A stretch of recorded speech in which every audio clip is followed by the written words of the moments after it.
InsyaAllah kita teruskan sahaja pelajaran kita yang kedua.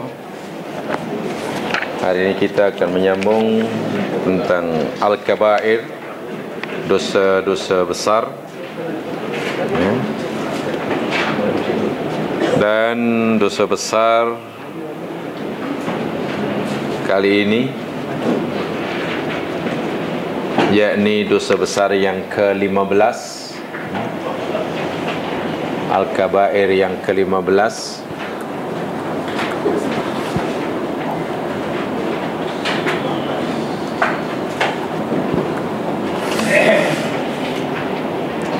Al-Firar minaz Zahaf, lari dari medan peperangan, melarikan diri dari medan peperangan. Al-Firar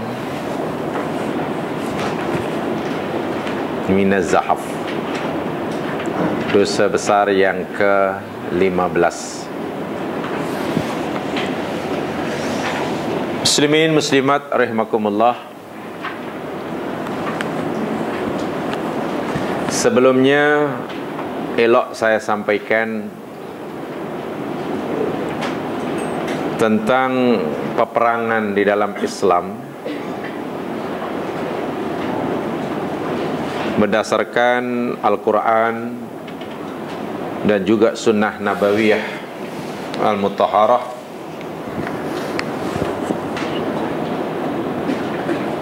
Poin pertama yang kita perlu tahu ialah tentang alaqatul muslimin bil mukhtalifin anhum fil aqidah.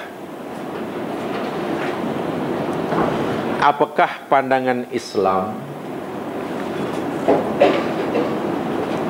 terhadap atau tentang hubungan antara orang-orang Islam dengan non-muslim yang berbeza kepercayaan dan akidah.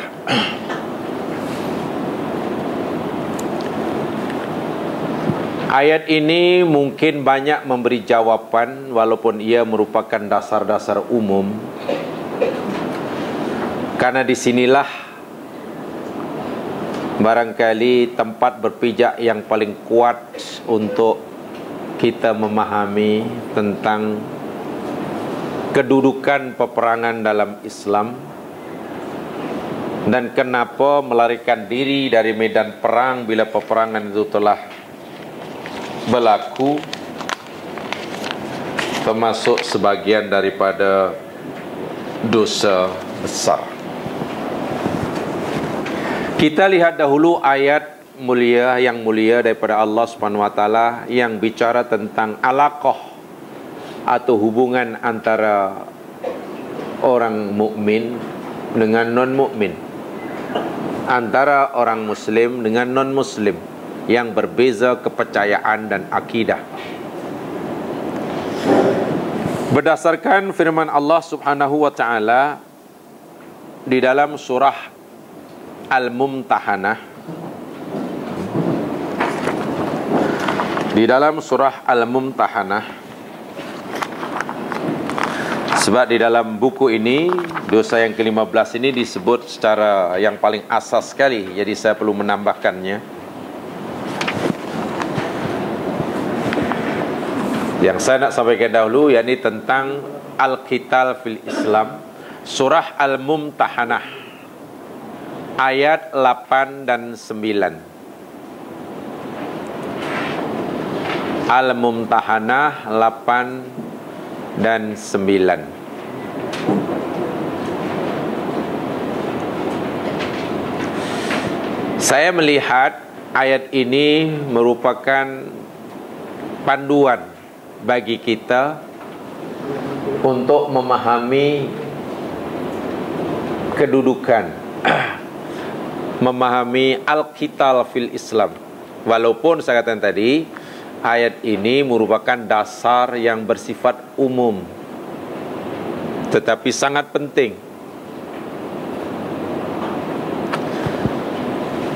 Kita baca terlebih dahulu ayat 8 dan 9. A'udzu billahi minasyaitonir rajim.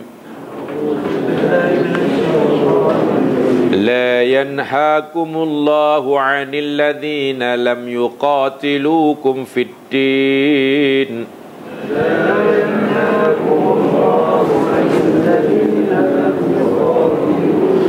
ولم يخرجوكم من دياركم أن تبروهم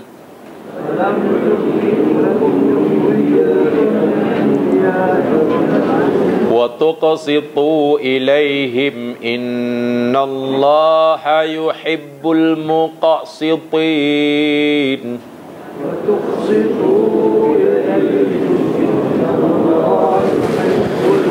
إنما ينهاكم الله عن الذين قاتلوكم في الدين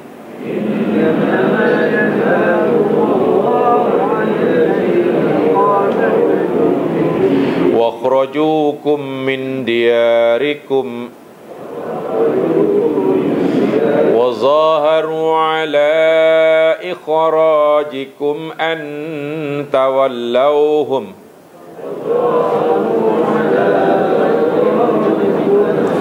ومن يتولهم فأولئك هم الظالمون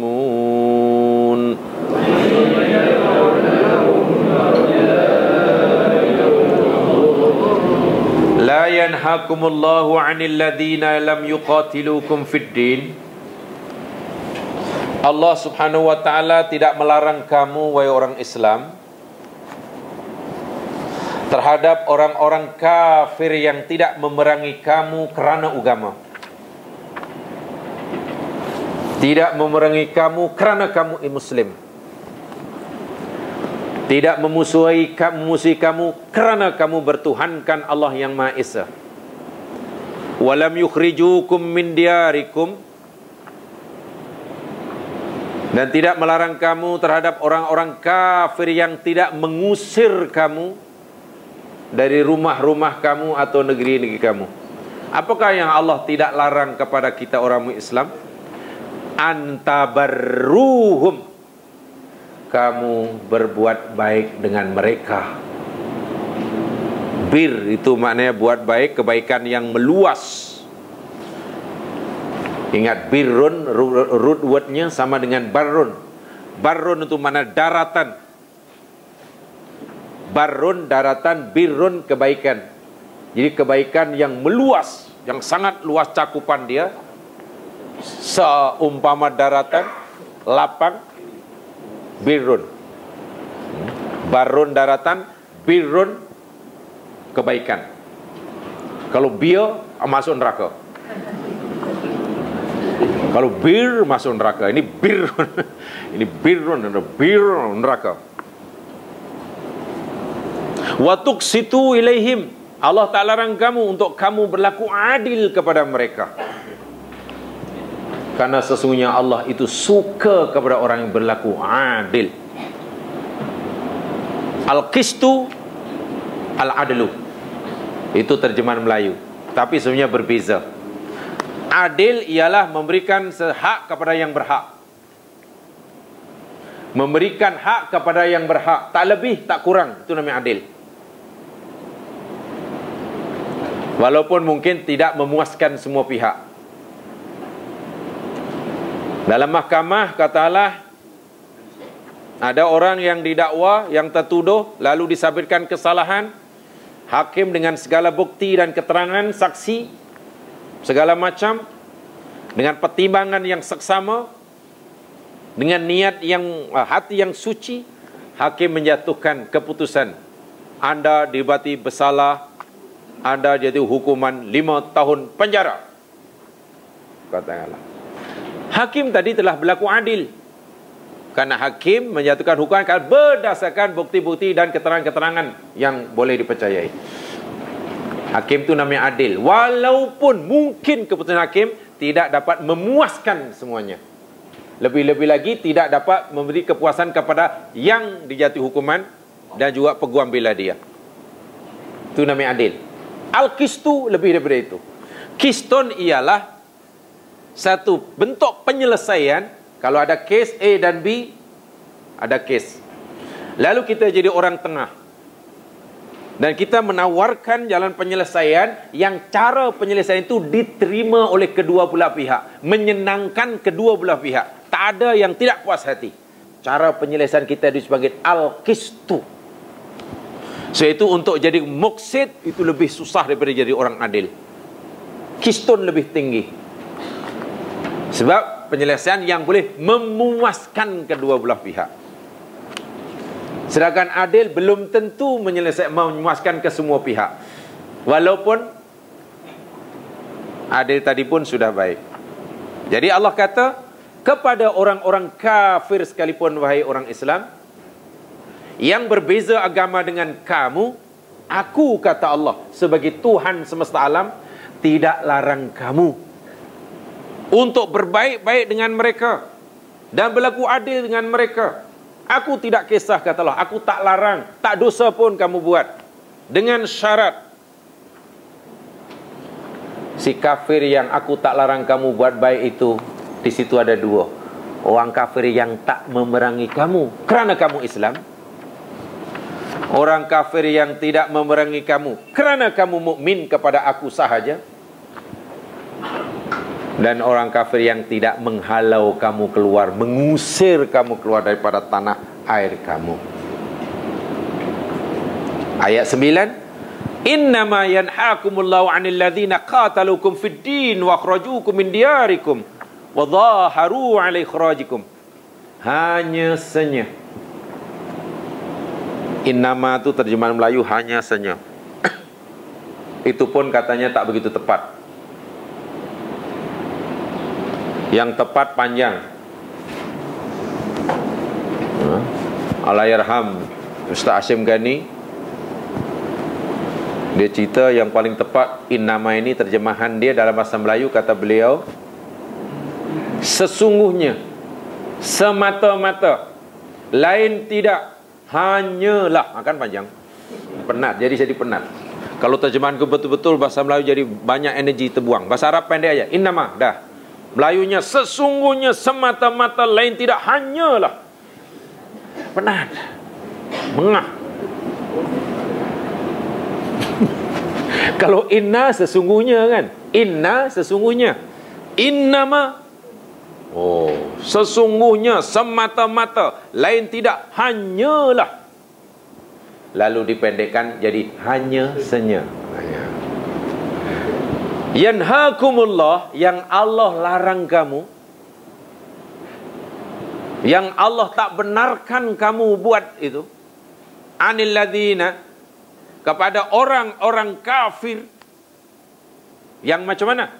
Qataluukum fid din, yang Allah larang kamu berbuat baik, berlaku adil, senyum-senyum kepada mereka. Mereka yang mana? Mereka orang kafir yang memerangi kamu kerana agama, yang perangi kamu sebab kamu Muslim, yang memerangi kamu sebab kamu mukmin. Wa akhrajukum min diyarikum, yang kedua, dan kepada orang kafir yang menghalau kamu keluar daripada tanah air kamu, rumah kamu, negeri kamu. Atau mungkin mereka tidak memerangi kamu karena kamu Muslim, atau mungkin mereka tidak mengusir kamu dari negeri kamu. Tetapi yang ketiga, orang kafir yang menolong, membantu orang kafir lain mengusir kamu. B kafir mengusir kita, memerangi kita, tentulah tak boleh kita al-tabarru dengan mereka. C tidaklah mengusir kita, C tidaklah memerangi kita, malangnya kafir C ini bantu B mengusir kita. Kepada kafir yang seperti ini pun Allah kata, aku tidak benarkan kamu berbaik-baik dengan mereka.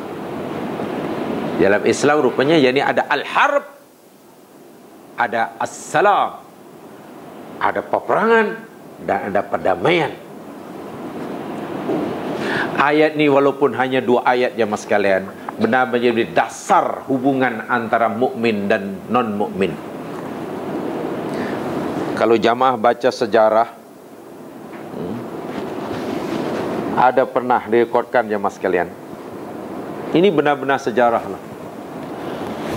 Setakat yang saya tahulah berdasarkan sejarah yang sudah didokumentasikan dan ada rekaman dia. Kedua ayat ini, 8 dan 9 ini pernah dibaca dengan Arabnya dan terjemahan sekali. Sekali sahaja dalam sejarah hingga hari ini di markas besar UNO sana. UNO PBB yang membaca waktu itu yakni Allahyarham Presiden Soekarno. Ketika timur dan barat, timur ada blok Sindak Merangi, Islam pula mulai disudutkan karena Soekarno diberi peluang untuk bercakap. Jadi ya, dia Islam dan bagi negara yang berdiri Islam, dia membaca ini. Kalau tuan-tuan yang bukan beragama Islam ingin tahu apa sikap kami pada tuan-tuan, dibacakan ayat ini dan diterjemahkan dan diuraikan oleh Soekarno. Satu-satunya presiden di dunia yang pernah baca ayat Quran di PBB, Soekarno.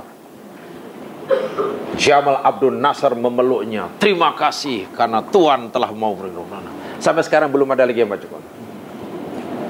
Jadi kami tidak bermusuh, kami hanya bermusuh kepada siapa yang memusuhi kami. Kalau kami menghurufkan tangan, Tuan menghurufkan tangan untuk berjabat salam, kami pun akan sambut. Diuraikan, dibaca ayatnya, diuraikan. Kebetulan beliau pun kan pernah berguru agama juga, jadi tahulah ada penasihat agama dia. Pernah sekali aja. Sebab ayat ini yakni dasar untuk apa hubungan orang Islam dengan bukan Islam. Ima peringkat individu, ima peringkat keluarga, bahkan ima peringkat negara. Menjalin hubungan diplomatik antara negara Islam dengan bukan Islam. Ini dasar dia. Dan ayat ini cabaran yang terbesar, termasuk ayat yang menjadi cabaran terbesar bagi umat Islam. Coba kalau kita fikir betul-betul, mungkin negara-negara Islam hanya sekarang inilah, setakat hari ini, kan hanya mampu dan berani tidak menjalin hubungan diplomatik kepada Israel. Karena Israel kan perang orang Islam, kan menghalau orang Islam. Mereka bunuh orang Islam sebab mereka Islam. Mereka bantai orang Islam sebab mereka Islam. Tapi mana negara Islam yang berani memutuskan hubungan diplomatik dengan yang Allah sebut nombor 3 tadi? Negara atau orang yang membantu orang lain mengusir kamu. Siapa yang bantu Israel begitu berani mermaharajalela? Kalau bukan Pak Cik Sam. Yalah orang Melayu Pak Cik Sam lah, takkan Uncle Sam. Kita berdakwah sawo matang takkan Uncle Sam. Kalau kita putih Uncle Sam. Iya, sudah terang-terangan. Masalahnya mana ada negara Islam berani? Itu yang kan ayat ini cabaran yang terbesar sekali. Sangat-sangat besar. Sebab Allah tidak pernah, kami larang kamu berbaik-baik dengan orang kafir yang memusuhi kamu sebab kamu Muslim, yang menghalau kamu sebab kamu mukmin, dan yang menolong orang kafir lain mengusir kamu. Jadi dia bukan hanya menolong bagi tolongan. Benar je mas ayat ni. Waktu itulah apa yang Soekarno dapat sokongan banyak tu itu. Ya.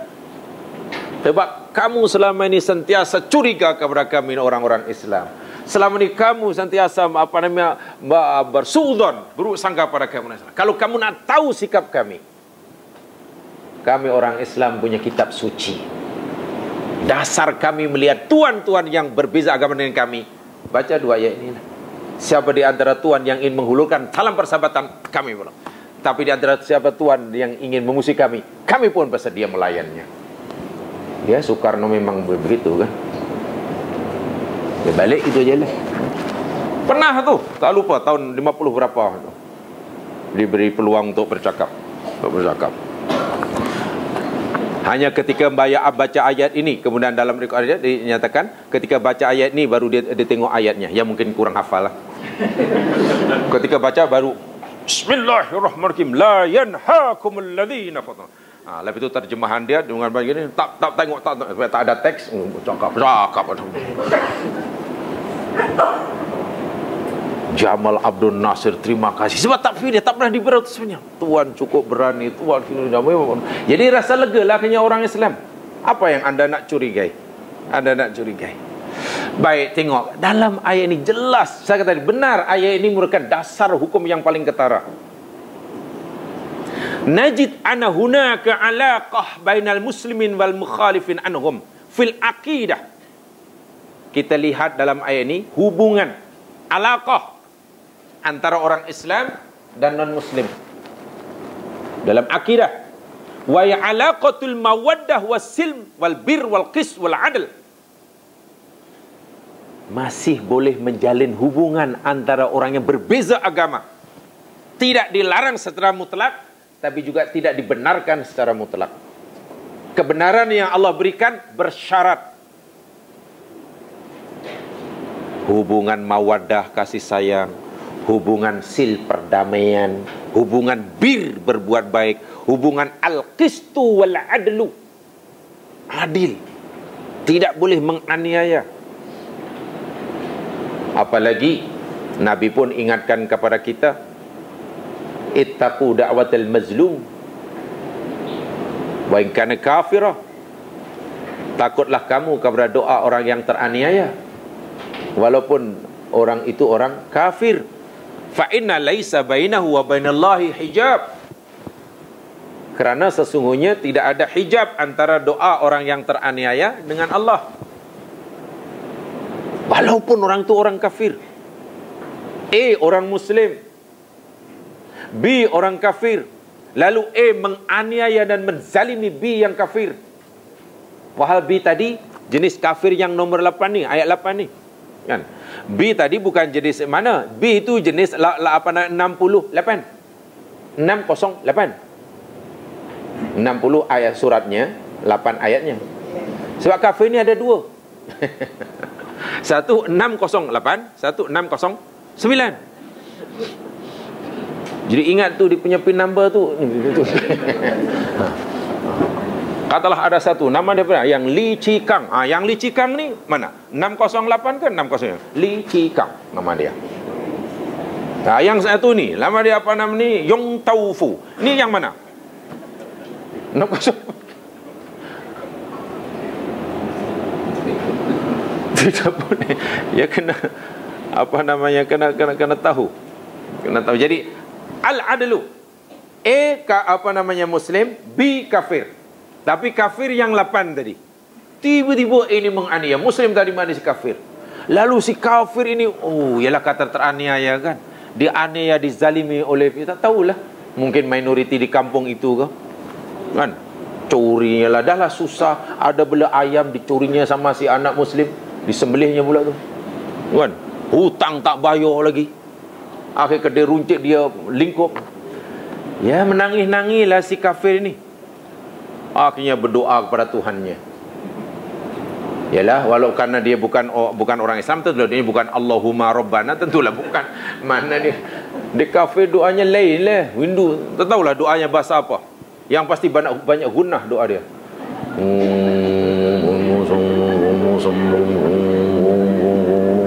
Banyak guna. Tak ada izhar.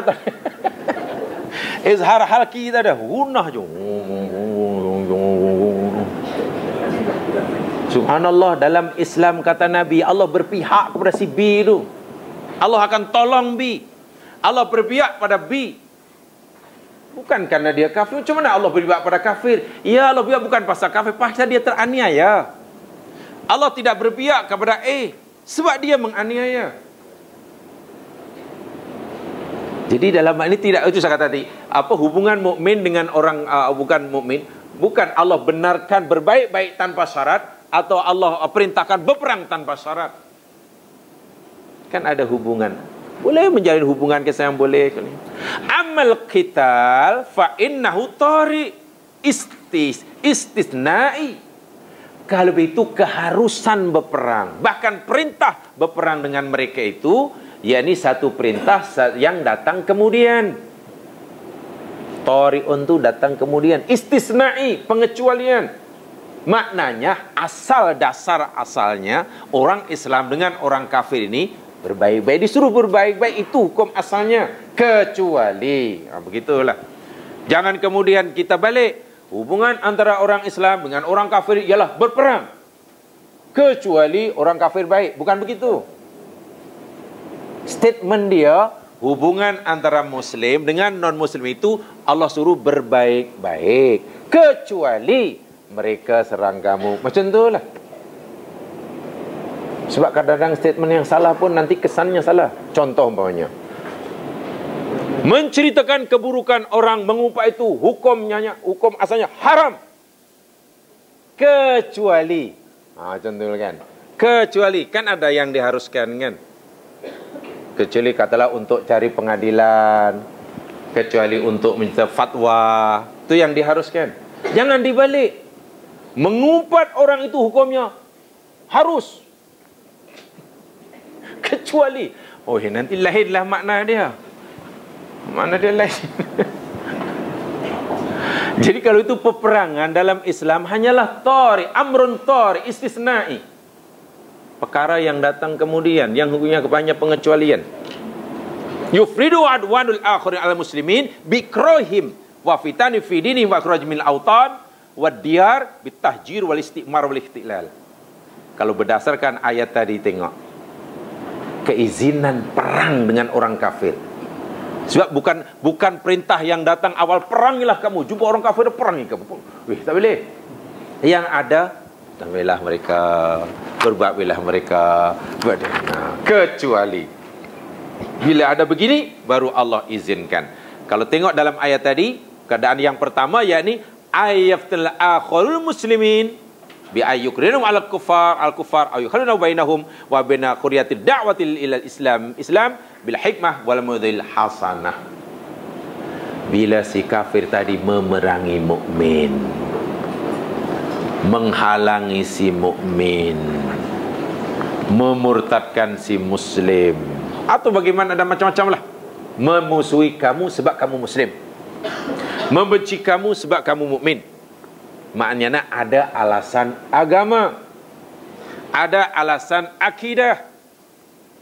Rasulullah sallallahu alaihi wasallam jamaah sekalian dan sahabat-sahabatnya di Makkah dahulu dibenci oleh orang kafir bukan sebab Nabi dan sahabat ini jahat, bukan sebab Nabi ini menipu mereka, bukan sebab sahabat Nabi yang disiksa itu sebab mereka tak bayar hutang mereka, tidak.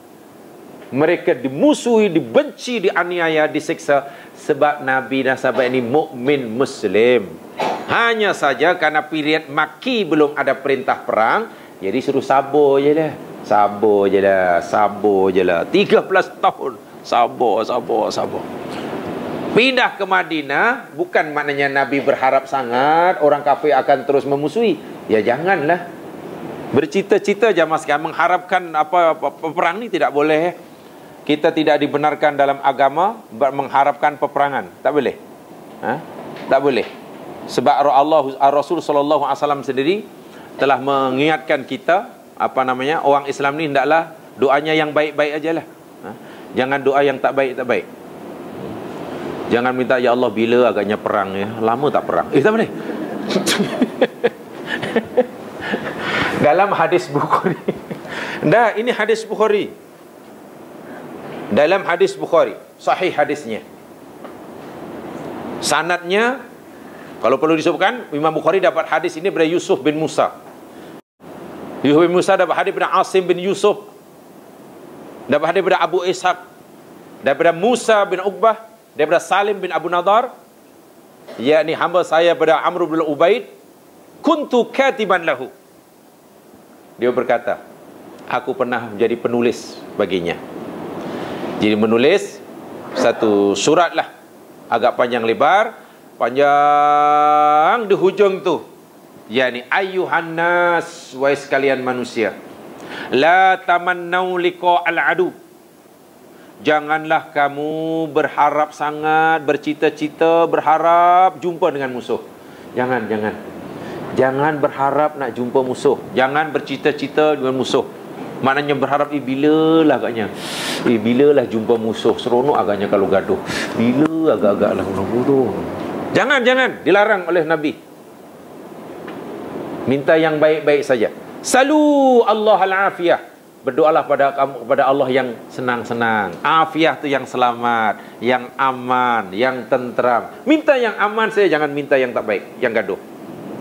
Hanya sahaja bila kita ada berusaha tak cari musuh, berusaha untuk damai, berusaha untuk baik, tapi musuh pula terus memusuhi kita. Si kafir pula terus menyerang kita. Fa idza laqitumuhum fasbiru. Apabila kamu berjumpa dengan mereka, kamu tidak mengharapkan bergaduh, tapi mereka pula terus ingin bergaduh. Kamu tidak ingin berperang, tapi mereka tidak menyerang kamu. Fasbiru, hendaklah kamu bersabar. Fasbutu, hendaklah kamu teguhkan pendirian. Jangan lari. Wa'lamu annal jannata tahta zilalis suyuf. Ketahuilah, karena sesungguhnya surga itu berada di bawah kilauan pedang.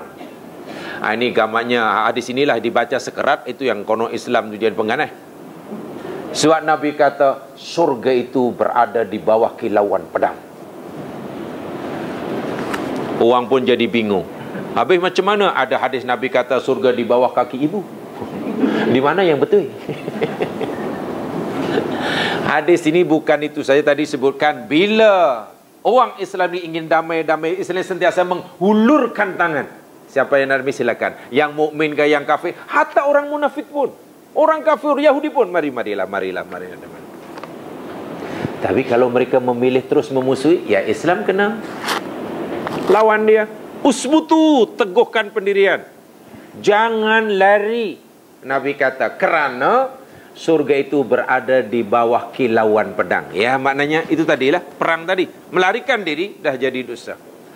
Di samping itu kemudian Nabi berdoa, mengajar doa, Allahumma munzilal kitab, mujriyas sahab, hazimal ahzab, ihzimhum wansurna alaihim, dan seterusnya. Yang biasanya doa kunut nazilah itulah.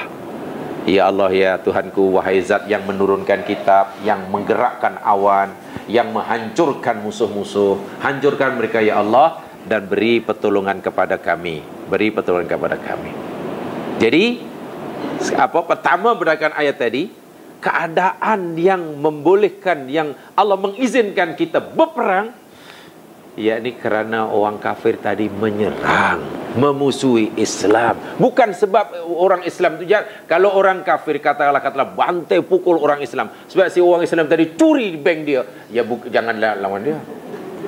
Kenapa ini anak ustaz, kenapa dibantai oleh orang kafir ini? Ya sebab dia curi ni baru tertangkap basah, curi di OCBC, Hong Kong Bank apa. Sebab apa? Sebab tak bayar hutang. Tu halong kerja. Ini tak ada kena-mengena.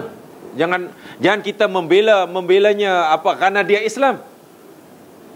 Kan? Kalau ada orang Islam mencuri harta orang kafir dan orang kafir pula hukum, jangan kita bela dia kerana dia Islam. Ya memang patut dihukum. Mereka memusuhi kamu sebab kamu Islam. Mereka benci kamu sebab itu memang ketara sungguh ya. Macam di Palestin dahulu, di Bosnia, Serbia memang bantai Bosnia habis itu sebab mereka Muslim. Itu aja, bukan sebab yang lain. Wa'iyadzubillah. Tak tahu sekarang adakah begitu di Rohingya? Rohingya begitu ya? Maknanya orang Islam Rohingya dibantai oleh Hindu ni sebab Islam. Macam itulah maksudnya. Bukan sebab Islam Rohingya ni jahat kan? Bukan kerana mencuri, bukan sebab apa. Kan? Mencuri apa pakaian. Kan orang susah-susah takkan pakaian pun kain sarung dengan pelika di mana-mana. Macam itulah yang Allah baru diizinkan. Dan Nabi memberi galakan tadi, jangan undur walaupun setapak surga itu di bawah kilauan pedang. Atau yang kedua tadi, diperangi orang Islam bukan diperangi sebab Muslim. Dia dibenci bukan sebab dia mukmin, tapi yang mana yang kedua itu ikhrajul muslimin min diyarihim wa utanihim. Mereka dihalau keluar, diusir keluar. Apapun alasannya, yang ini bukan alasan agama. Ya, mungkin alasan kuasa, karena mungkin merasa mengganggu, karena tak suka. Betul-betul diusir daripada tanah airnya. Diusir.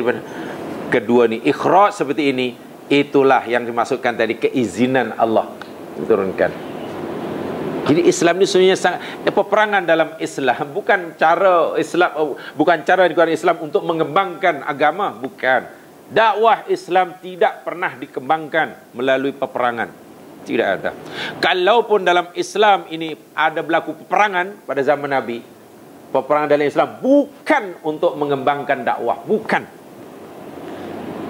tapi untuk mempertahankan diri. Kebanyakannya untuk mempertahankan diri. Sebab itu dalam Al-Quran, bila orang kafir ini katalah menawarkan perjanjian damai, maka orang Islam pun menerimanya.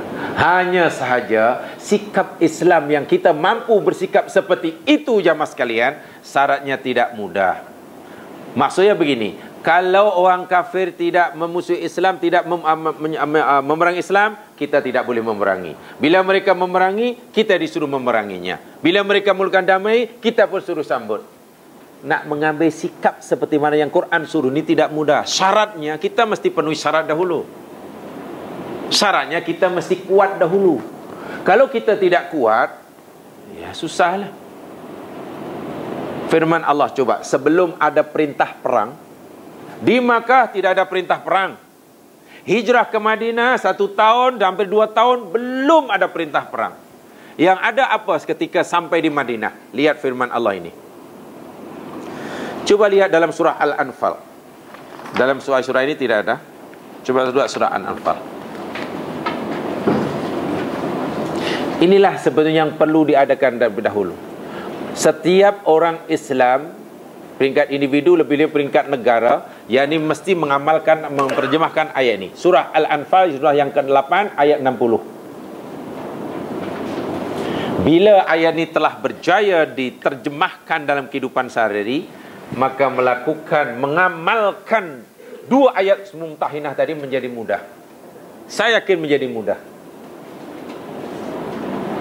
Tetapi jika surah Al-Anfal ayat 60 ini belum diterjemahkan oleh orang Islam, 2 ayat surah Mumtahinah tadi tidak mudah dilakukan. Betul? Ayat 60 surah Al-Anfal, Allah Subhanahu wa taala berfirman, a'udzubillahi minasyaitonirrajim, wa'iddu lahum mastata'tum min quwwah. Dan sediakan oleh kamu, wahai orang Islam, bagi menghadapi musuh kamu, mastata'tum min quwwah, apa saja kekuatan yang termampu oleh kamu. Tengok dalam ayat itu perkataan kuwah dalam bentuk nakirah.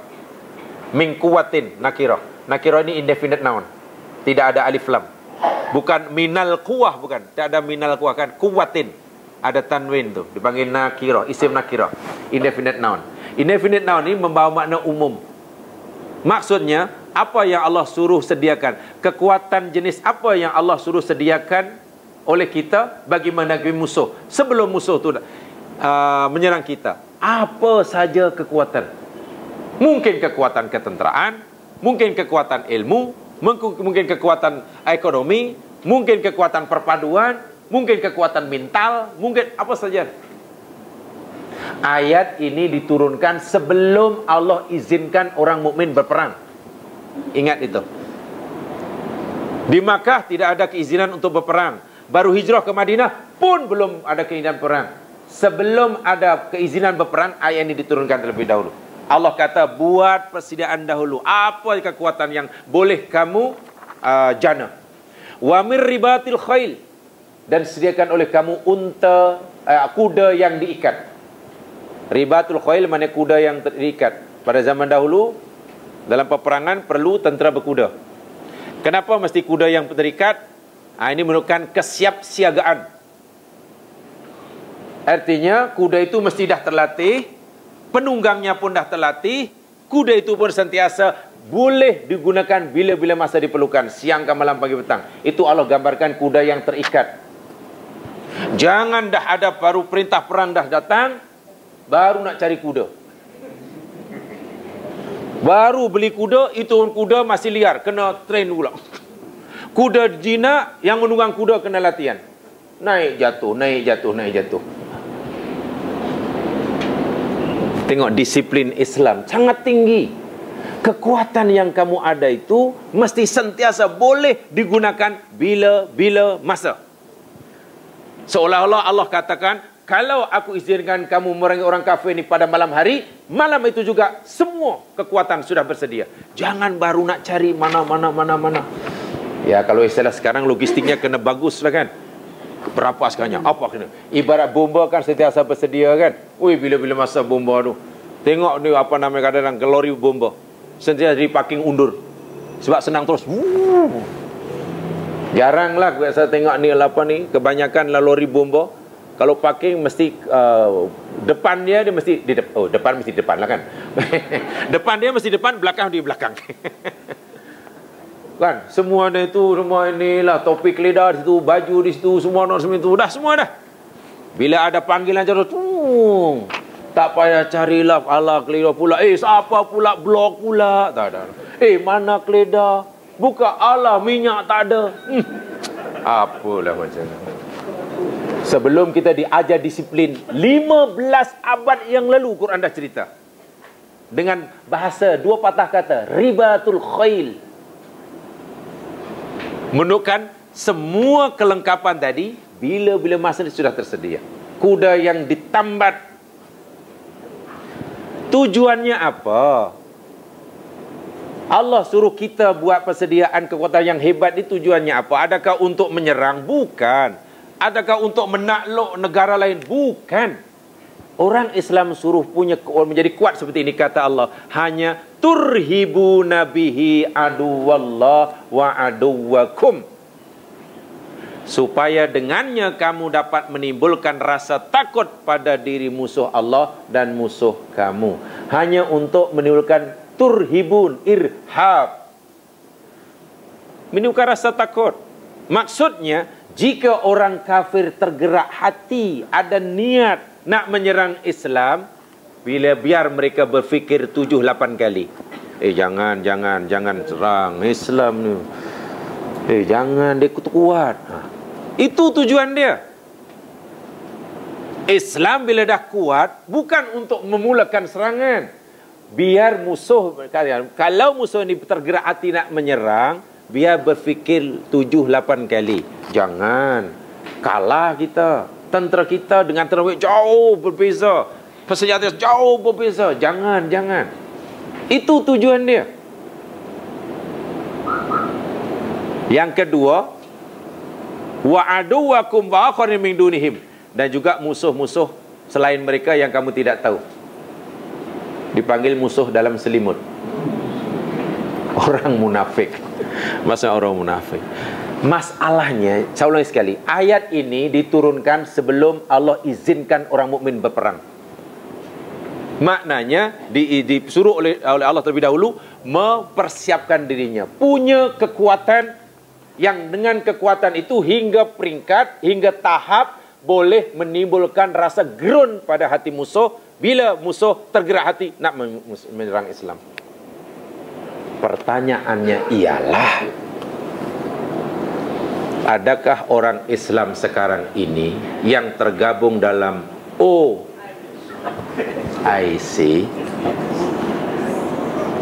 bila bergabung sekalipun telah mempunyai kekuatan yang dengan kekuatan itu boleh menimbulkan rasa gerun dalam hati musuh. Bila orang musuh nak serang Islam, kena fikir, jangan. Kalau belum, jadi susah nak mengamalkan surah Al-Mumtahanah ayat 8. Susah. Bayangkan jemaah sekalian ni ya. Biasanya yang ingin damai ini, yang mengulurkan salam perdamaian ini, biasanya yang lemah atau yang kuat ya? Yang lemah kan? Tapi Quran kata, tengok, wahai orang Islam, jika musuh kamu mengulurkan perdamaian, sambut. Jangan Islam dahulu yang damai dululah, ampun, banyak ampun. Ya. So itu cabarannya saya kata tadi. Ayat ini kena diterjemahkan dan ini cabaran yang paling besar bagi dunia Islam. Okeylah, katalah kalau kita nak mengimbangi kekuatan orang kafir yang memusuh Islam dari segi persenjataan. Oh, mungkin kita tertinggal jauh. Mungkin.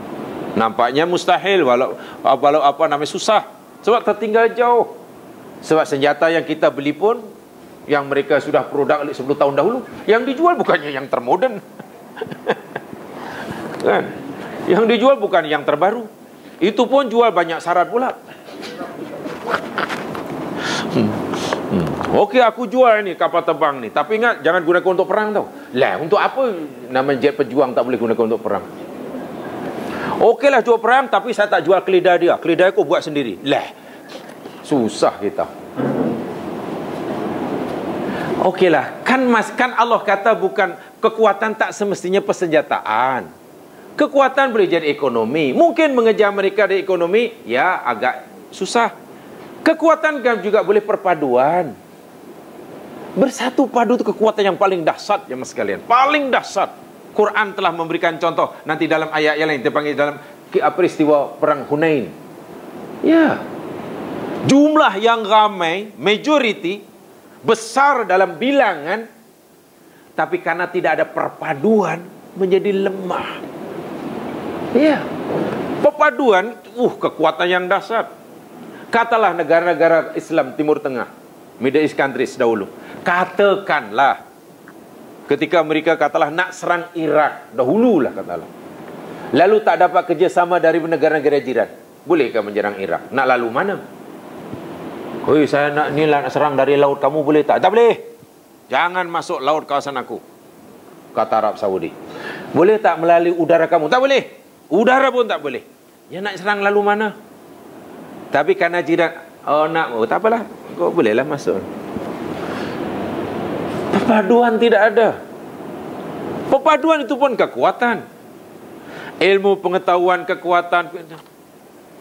Sebab Allah nyatakan kuwatin. Sebab itu tadi nyatakan, walaupun Quran sangat jelas dasar dia ayat, tapi ada peringkat-peringkatnya. Dan yang saya tertarik, ayat ini diturunkan sebelum perintah perang. Kemudian tak lama kemudian perintah perang pula turun, yakni perang Badar. Orang kafir nak merang Islam, Islam tak boleh. Sabar je lah, sabar. Tak boleh. Ini bukan period Maki, sudah period Madani. Sebab itu Nabi kata kita mesti lawan. Masa maju ke medan perang Badar yang pertama ni ya mas sekalian, Masya Allah, jumlah tentera orang kafir 3 kali ganda. Pengalaman jauh sekali. Persenjataan tak seimbang. Dari tentera berkuda memang tak seimbang langsung lah. Di atas kertas, ya memang mustahil nak menang. Ditambah pula Nabi khawatir, jangan-jangan ayat 60 surat 8 ini Nabi dan sahabatnya belum berjaya mengamalkannya. Kalau Allah dah bagi, dah suruh mereka buat persediaan, tiba-tiba masa yang Allah berikan dah cukup, tapi mereka gagal katalah buat persediaan, kemudian maju ke medan perang tanpa persediaan yang cukup, bukankah itu bunuh diri namanya?